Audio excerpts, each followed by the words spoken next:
मनाले मनाले माँ Gayatri recording studio. Music by Mantu Manish. हर मुर्गा कटा बजो बियर पिया बजो मुर्गा कटा बजो बियर पिया बजो बाहर जजी जे ठुमका लगा बजो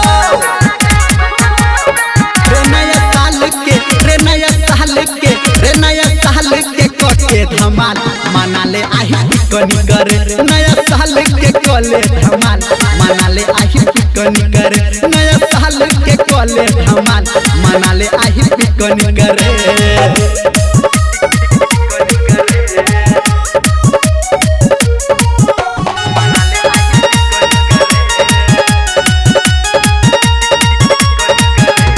भोरे भोरे माल हमर दिल के बधाई ग्रीटिंग कार्ड दिल के पठाई सहेली के हाथ अरे भोरे भोरे माल हमर दिल के बधाई ग्रीटिंग कार्ड दिल के पठाई रे अपना मालिक के पूछ हाल चाल मनाले आही पिकनी करे नया साल के कोके धमाल मनाले आही पिकनी करे नया साल में कोले धमाल मनाले आही पिकनी करे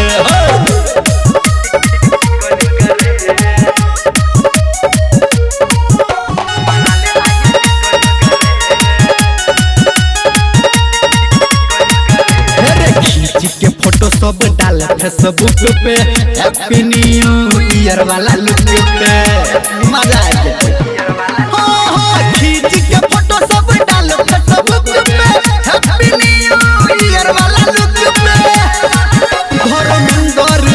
निर्मल यारे डीजे संजय ही कहो एक तान मनाले आही पिकनी करे नया साल के कोले धमाल मनाले आही पिकनी करे नया साल के कोले धमाल मनाले आही पिकनी करे